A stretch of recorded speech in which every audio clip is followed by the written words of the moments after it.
சேலத்துல மாசி பெருவிழாவை முன்னிட்டு இன்னைக்கு மயான கொள்ளை நடக்கும். மாசி அமாவாசையான இன்னைக்கு மயான கொள்ளை காலையில ஆரம்பிச்சு நைட்டு வரைக்குமே இருக்கும். அதுல சிறப்பு நிகழ்ச்சியா சின்ன பசங்கள்ல இருந்து குழந்தைங்கள்ல இருந்து பெரியவங்க வரைக்கும் வேஷம் கட்டி ஆடி சுடலமட சாமி மூலியமா பெரியாண்டிச்சு அந்த மாதிரி வேஷமெல்லாம் தரிச்சு சுடுகாட்டுல போய் சூறையிடுவாங்க.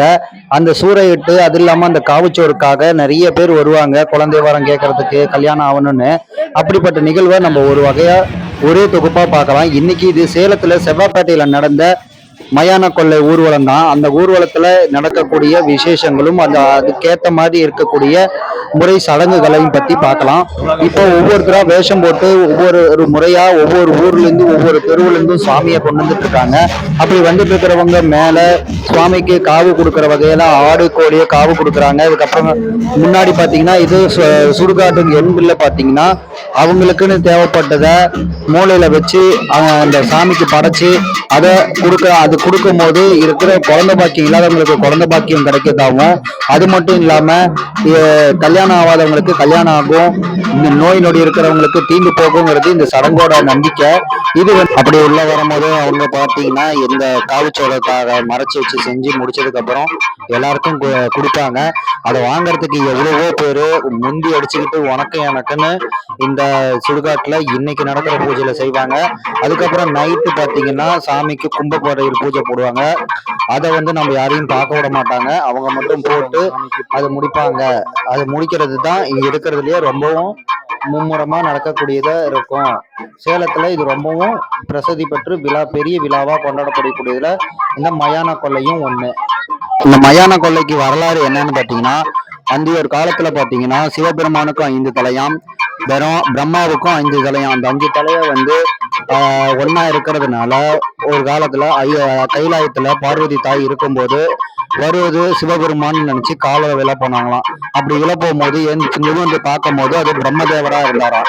இந்த நடந்ததை சிவபெருமான் கைலாயத்துக்கு வரும்போது சொல்ல, அப்ப சிவபெருமான் கோபம் அடைஞ்சு நந்தி மேல ஏறி பிரம்மலோகம் போய் பிரம்மாவுடைய 5வது தலைய கிள்ளி எரிஞ்சாராம். அப்படி எரியும் போது அவர் கையில அந்த தலை உட்கார பிரம்மகத்தி தோஷம் ஏற்பட்டு ரொம்ப பைத்தியம் பிடிச்சு சுத்து புத்து எல்லாம் தெரிஞ்சுக்கிட்டு இருந்தாராம். அப்படி திரியும் போது நாடு முழுவதும் சுத்திட்டு இருக்கும் போது அதை பார்க்க முடியாத பார்வதி தாய் விஷ்ணுவிடம் முறையிட, நீ போய் அங்காள பரமேஸ்வரி ரூபம் எடுத்து மேல்மலையனூர்ல இருந்தீனா உன் கணவர் வருவார்னு சொல்லியிருக்காங்க. அப்படி சொல்லும் போது திரும்ப அதுக்காக பார்வதி தாய் அங்காள பரமேஸ்வரி ரூபம் எடுத்து மேல்மலையனூர்ல இருக்க சிவபெருமானும் அங்கு இங்கு சுற்றி திறந்து காசிக்கு சென்று அன்னபூரணியிடம் பிச்சை ஏந்தியும் அந்த கபாலம் நம்பாத காரணத்தினால அங்கிருந்து தன் மனைவியான ஆதிபராசக்தியிடம் முறையீடு செய்ய, ஆதிபராசக்தியோ 3 மலைகளை ஒன்றாக்கி அதை கபாலத்தில் விட 4வது மலையை உருட்டி வானத்தில் எரிய, அந்த வானத்தில் இருந்த கபால சோற்றை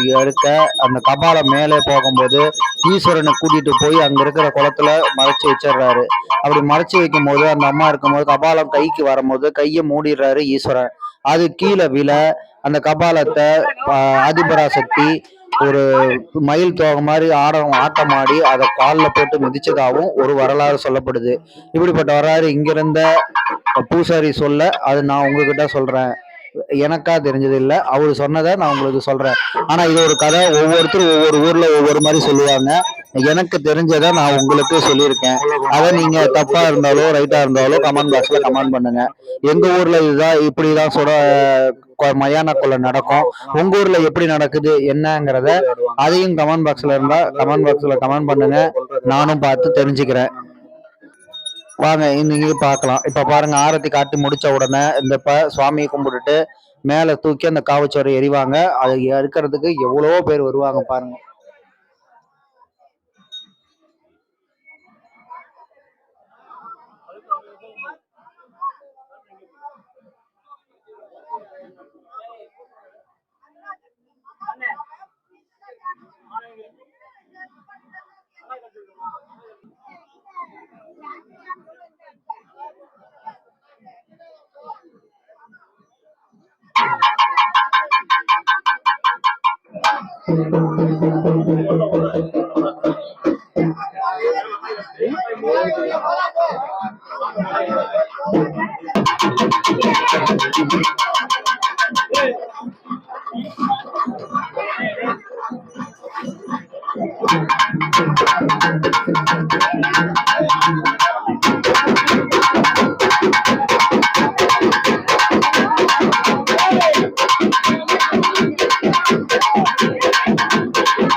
மரத்தில் அடிக்கிறது இங்கேருந்து சாமி கும்பிட்றதுன்னு எல்லா வகையும்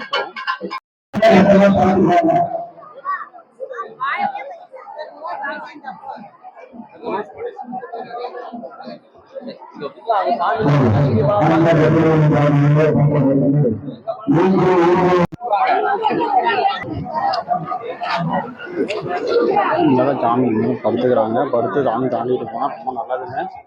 எல்லா ஊர்லயும் இருக்கிற நம்பிக்கை தான் இந்த சேலத்துல ஆக்ரோஷமா ஆடி வர காளியம்மன் முன்னாடி இந்த மாதிரி குப்புறப்படுத்து இருக்கும்போது காளியம்மன் தாண்டி வரும்போது நம்மளுக்கு பிடிச்ச நோய் நொடி பில்லி சுனியம் இதெல்லாம் போயிருங்கிறது ஒரு நம்பிக்கையா இருக்கும். அதே அவங்க நம்மளை மிதிச்சாங்கன்னா நம்மளுக்கு ஏதோ ஒரு தீராத நோய் இருக்கிறதா அர்த்தம்னு சொன்னாங்க.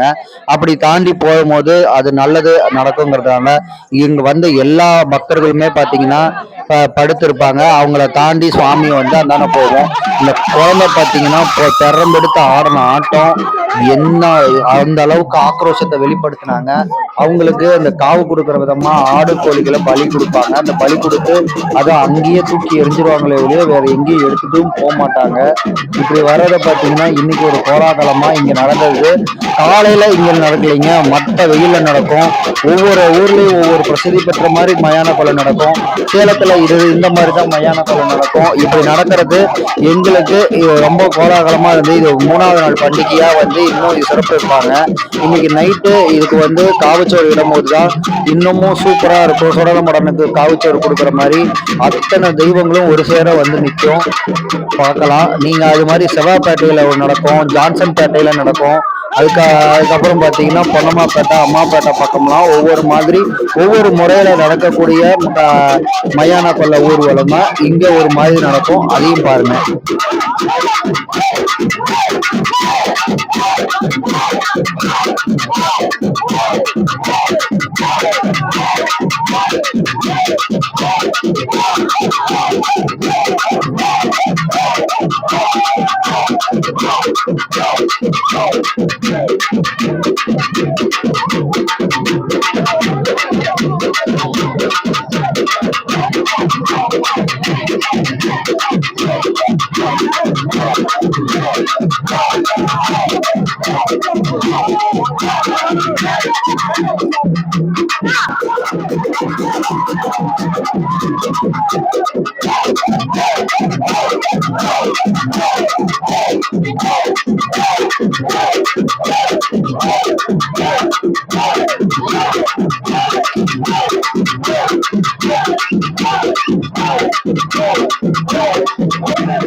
சாமி உள்ள இருக்குது.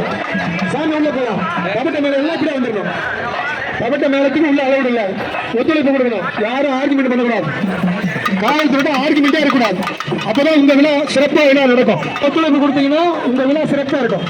உங்களுக்கு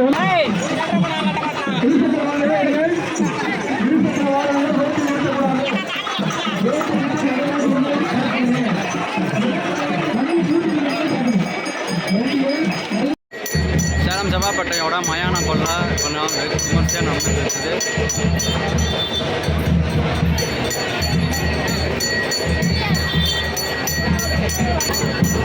சின்ன வயசில் மறந்த பஞ்சு மிட்டாய்ங்க கையில் பஞ்சு மிட்டாய் தான் இந்த மாதிரி திருவிழாக்களில் தான் பஞ்சு மிட்டாயெல்லாம் பார்க்க முடியும்.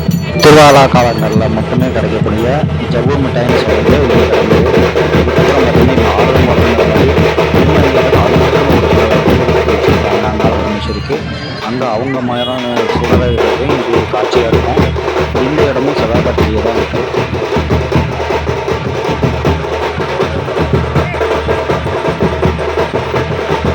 அந்த ஆட்டம் முடிஞ்சதுன்னா இப்போ ஆரம்பிக்கிறது வந்து ஜான்சன் பேட்டையில் நடக்கிறத காட்டுறேன். இது ஜான்சன் பேட்டையில் நடக்கக்கூடியது தான். அங்கே இந்த மாதிரி ஆரம்பித்தது மத்தியானத்துக்கு மேலே தான் ஆரம்பித்தாங்க. அங்கே ஒவ்வொருத்தரும் ஒவ்வொரு வேடமிட்டு தடித்து சுட மழைக்கு இன்னைக்கு மயான கொள்ளை நடந்தது.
இங்கே மயான காளி, இந்த மயான கொள்ளை இங்கேருந்து ஆரம்பிப்பாங்க. இங்கே பெரியாண்டிச்சி, சுடுகாட்டு பெரியாண்டிச்சிலேருந்து மயான கொள்ளை ஆரம்பித்து இங்கேருந்து வருவாங்க.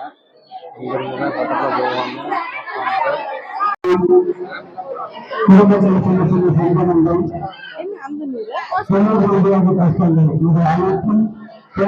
அந்த